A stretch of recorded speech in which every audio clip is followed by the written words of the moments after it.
안녕하세요. 지금 시각은 12시 32분 밤입니다. 잠깐 동영상을 녹음을 해볼게요. 집이 저는 판교고요.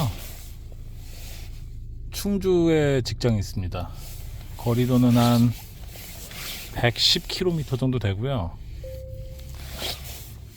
판교에 이사 온 지 한 3년 됐는데 아침에 출근 정말 지옥입니다. 여기 그 앞에 판교 공영주차장 앞에 나갈 때 아침에 판교로 들어오는 사람들, 판교 안에서 이동하는 사람들 때문에 제가 처음에 이사 오고 아침 7시에 여기서 이제 제가 근무가 9시부터거든요. 근데 이제 출근을 7시에 해봐도 뭐 앞에 나가는 데만 30분이 넘게 걸리고 해서 제 새로운 전략은 뭐냐면 집에 퇴근했다가 이렇게 이제 밤 12시 반에서 1시 사이에 충주로 갑니다. 가서 충주 근처에 개인 숙소가 있고요. 돈이 많이 왔네. 아이고, 이거 어떻게 가나. 어쨌든 눈이 많이 내렸습니다. 어제 이제 충주로 가서 거기서 자요. 그리고 이제 또 내일 일 끝나면 다시 퇴근하고 이런 생활을 하고 있고요. 일주일에 이틀은 충주에서 자고 나머지 날짜들은 이제 이렇게 퇴근했다가 다시 밤늦게 혼자 고전어 가니 운전하고 충주로 갑니다. 사람들이 굉장히 불쌍하게 생각하는데 의외로 이 시간이 굉장히 좋아요. 차도 보시다시피 한 대도 없고요. 거의 없어요. 뭐 지금이야 유튜브를 녹음하고 있지만 평상시에는 음악 들으면서 하고 싶은 거 하면서 뭐 주식 방송 주로 보고요. 못 봤던 뭐 영어 테이프도 좀 듣고 영어 유튜브 채널도 좀 보고 그러면서 이제 갑니다. 아시다시피 코인들이 지금 엄청 떨어졌는데 저도 이제 코인을 직접 들고 있지는 않고요. 귀찮은 걸 너무 싫어해서 코인을 직접 사서 따로 계좌를 갖고 있지는 않고 코인 3개, 솔라나하고 이더리움하고 비트코인 3가지의 선물 레버리지 나스닥 상품을 갖고 있죠. ETF로 갖고 있죠.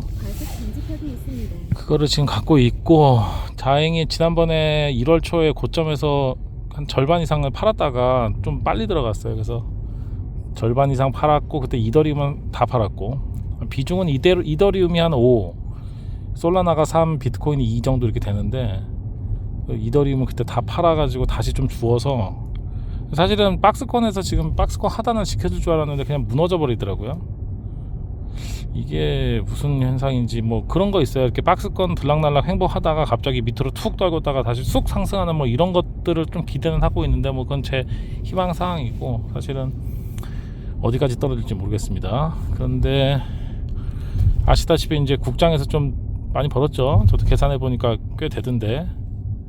그래서 이제 국장에 있는 돈을 이쪽으로 옮겨와서 또 내일 또 매수를 좀 해볼 생각이긴 한데 네, 이게 레버리지 상품이라 뭐 후덜덜합니다. 뭐 떨어지면 마이너스 20% 떨어지고 뭐 올라갈 때는 또 마이너스 15%도 올라가고 뭐 이런데 내일은 아마 마이너스 10몇 %는 세 종목 모두 떨어질 것 같아서 각오는 일단 하고 있습니다.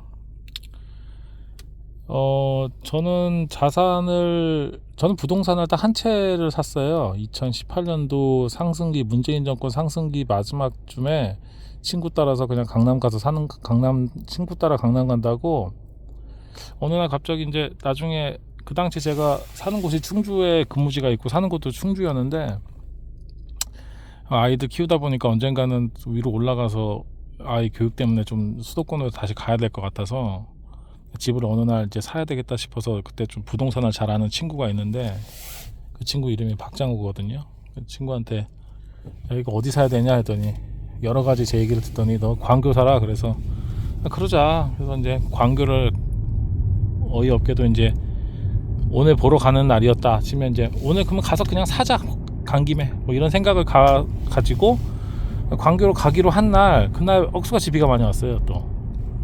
근데 그때가 또 엄청 상승기였거든요. 그리고 당연히 집주인이 갑자기 이제 고무신 꺾었죠 당일날.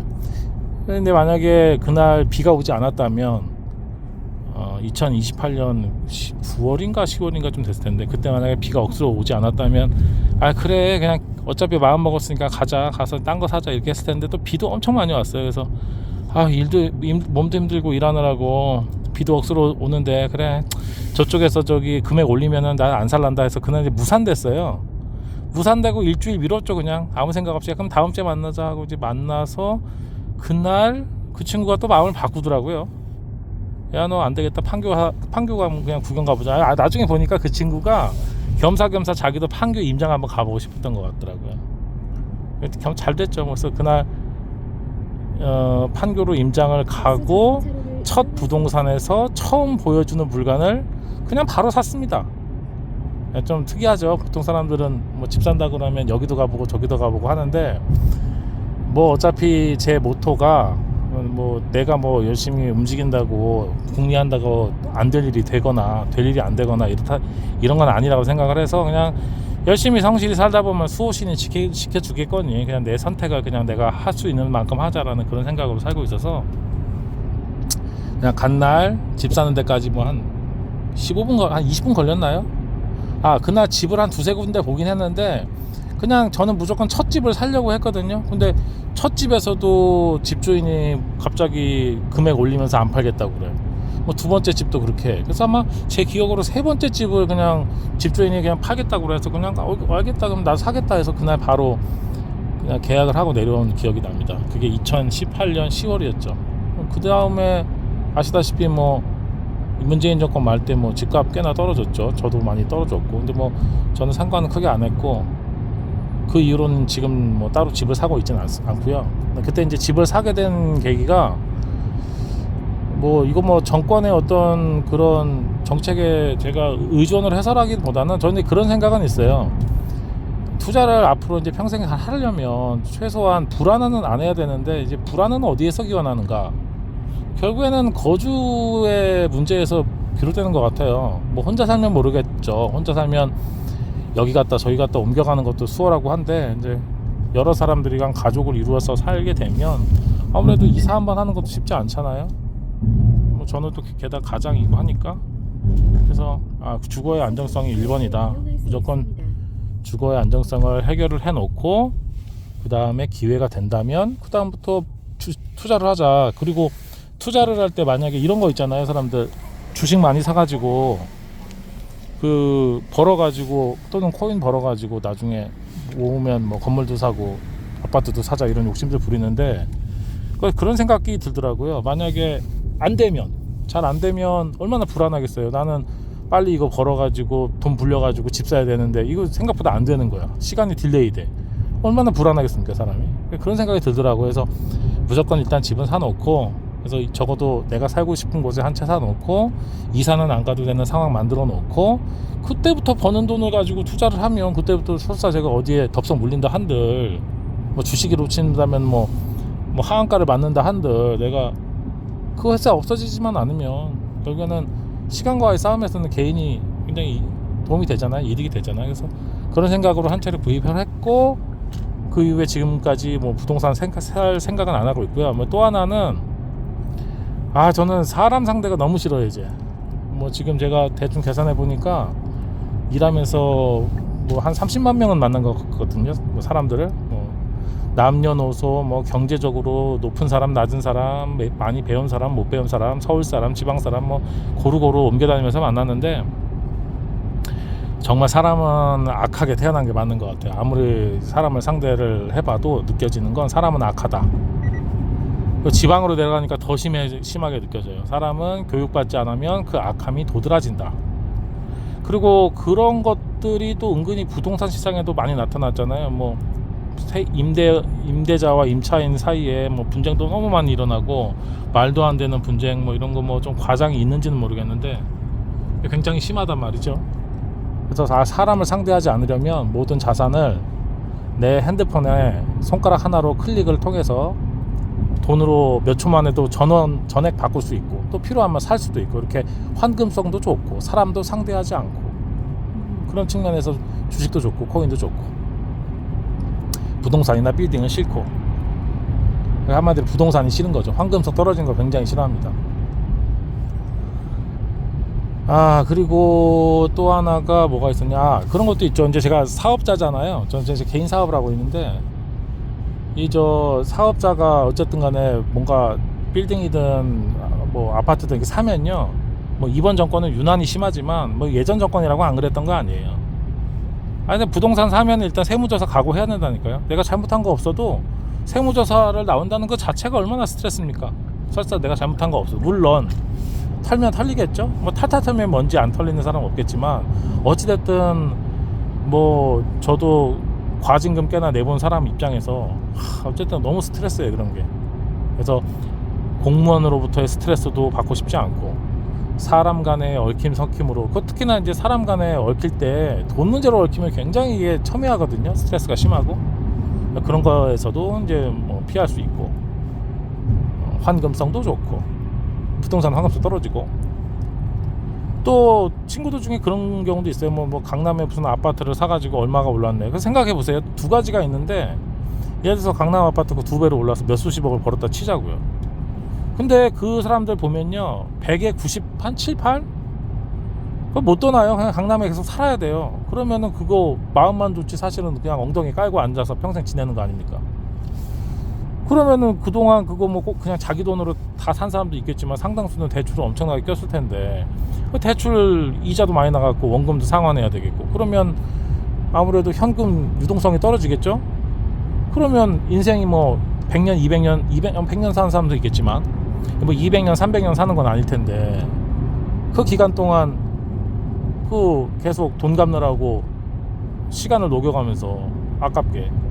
생각해 보시면 제 나이가 이제 49, 뭐 40대 중반에 집을 그런 식으로 샀다 치자고요. 뭐 빚내가지고 강남에 사서 끌어안고 이제 눌러안고 있다 치자고요. 뭐 그거 강남이 아니라 하더라도 자기가 생각한 것보다 훨씬 비싼 집에 사서 이제 앉아 있다 생각을 하면, 뭐 거기서 인지 능력 떨어지는 게 한 뭐 70대 중반 이후로는 인지 능력 떨어진다고 평균적으로 보고, 한 30년 남은 건데, 그럼 30년에서 예를 들어서 한 15년 정도를 빚 갚으면서 힘들게 산다고 치자고요. 그러면 자기가 인간답게 살 수 있는 기간의 약 절반 아닙니까?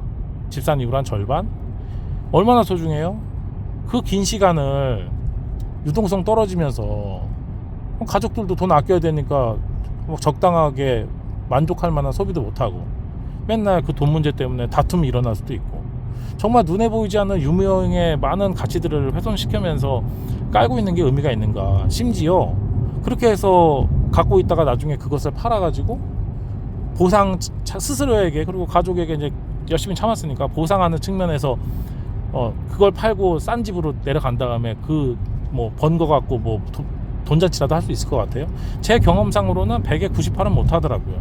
결국에는 계속 그곳에 살아야 돼요. 그리고 만약에 용기를 내서 팔아서 뭐 예를 들어서 지방으로 낙향을 했다. 강남 아파트 팔고 예를 들어서 그걸로 돈을 벌어서 이제 쓰려고 한다. 근데 아시다시피 정부 정책은요, 좌나 우나 할 거 없이 정말 세금 정책이 되게 세잖아요. 고가 주택일수록.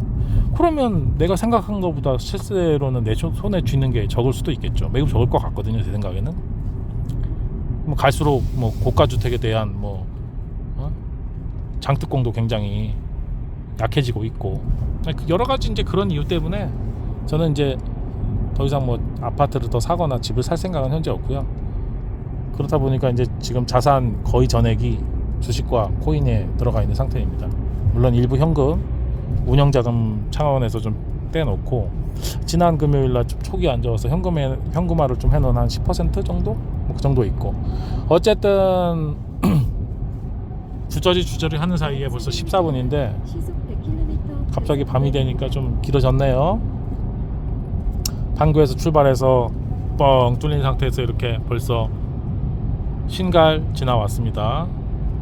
오늘은 아무래도 내일 아침 주식과 부동산이 폭락할, 제 예상을 한번 해보면 아침에 확 빠졌다가 반등 확 줬다가 다시 급락 한번 하는데, 아침 저점만 붕괴하지 않는다면 꽤 많이 말아 올릴 것 같아요. 제 예상 그렇습니다. 제 촉으로 생각했을 때 저점이 9시 20분에서 40분 사이에 나오고, 뭐 한 3분의 2 정도 메꿨다가 다시 밀렸다가 점심 먹고 나서나 쭉 타고 올라가서 이제 그래도 약보합에서 끝나기만 해준다면 이제 국내 주식은 선방할 것 같고, 사실 코인은 잘 모르겠습니다. 워낙 분위기가 안 좋아서 당분간 좀 빌빌 빌 것 같고, 어쨌든 저는 국내 주식을 조금씩 옮겨서 미국 주식에 있는 코인 레버리 상품에다 좀 계속 담아갈 생각입니다. 예. 마치겠습니다. 오늘은.